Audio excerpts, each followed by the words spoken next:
గత ప్రభుత్వంలో అర్హులైన తమకు డబుల్ బెడ్రూమ్ ఇళ్లను కేటాయించారని, అయితే ఇప్పటి వరకు తమకు అలాట్మెంట్ కాపీ ఇవ్వకుండా ఇబ్బందులకు గురి చేస్తున్నారని నిరసిస్తూ డబుల్ బెడ్రూమ్ల కోసం వేచి చూస్తున్న బాధితులు భూపాలపల్లి పట్టణంలోని ప్రధాన రహదారిపై సోమవారం ధర్నా నిర్వహించారు. తమ ఇళ్లను తమకే కేటాయించి వెంటనే పట్టాలివ్వాలని డిమాండ్ చేస్తూ డబుల్ బెడ్రూమ్ బాధితులు చేస్తున్న ధర్నాలో జయశంకర్ జిల్లా బీఆర్ఎస్ పార్టీ అధ్యక్షురాలు గండ్ర జ్యోతి, ధర్మ సమాజ్ పార్టీ నాయకులు పాల్గొని మద్దతు తెలిపారు. తమకు ఇళ్లనే కేటాయించాలని నినాదాలు చేశారు. ఈ ధర్నాలో బీఆర్ఎస్ పార్టీ నాయకులు పాల్గొనగా కొద్దిసేపు వాహనాల రాకపోకలకు తీవ్ర అంతరాయం కలిగింది. ఈ సందర్భంగా డబుల్ బెడ్రూమ్ బాధితులతో పాటు గండ్ర జ్యోతి, డీఎస్పీ నాయకులు రవీంద్ర మాట్లాడారు.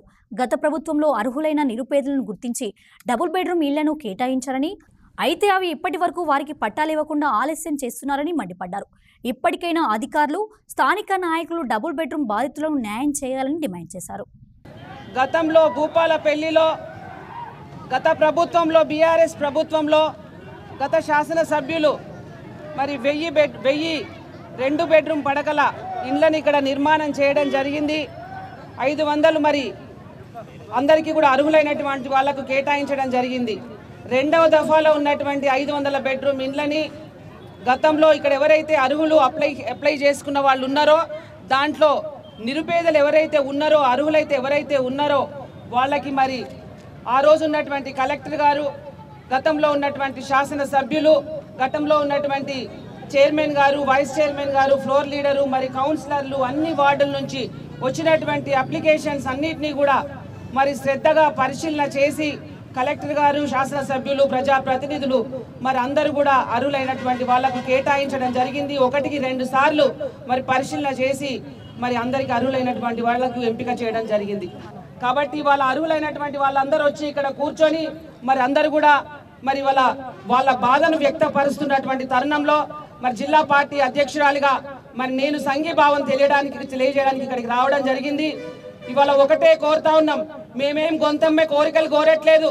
ఇవాళ రాష్ట్ర ప్రభుత్వం రాష్ట్రం ఏర్పడి మరి 6 నెలలు అయినప్పటికీ కూడా 6 గ్యారెంటీలని చెప్పి మరి మోసం చేసినటువంటి ప్రభుత్వంగా ఇప్పటికే నిర్ధారణ అయ్యింది.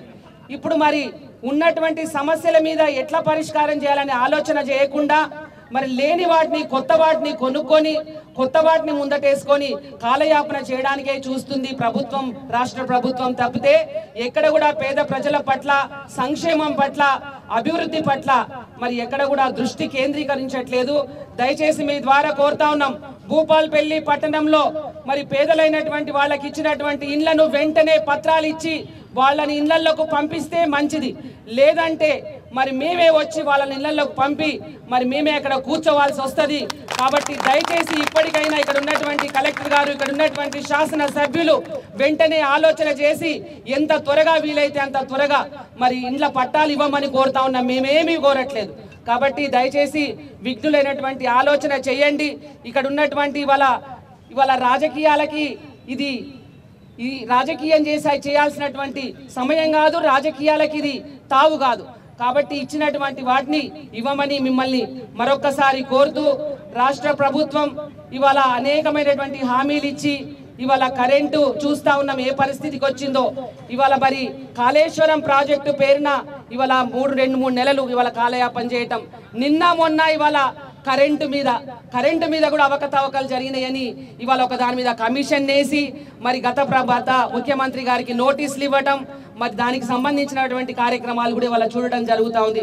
ఇవాళ దయచేసి కక్ష సాధింపు మరి పరిపాలన చేస్తున్నారే తప్పితే ప్రజాపాలన అని చెప్పిండ్రు, ఎక్కడ కూడా ప్రజాపాలన లేదు. తప్పకుండా అర్హులైనటువంటి వాళ్ళకి మళ్ళొక్కసారి డిమాండ్ చేస్తా ఉన్నాం, తప్పకుండా అర్హులైనటువంటి వాళ్ళకి వెంటనే ఇండ్లు పత్రాలు ఇచ్చి వాళ్ళకు పంపించాలి.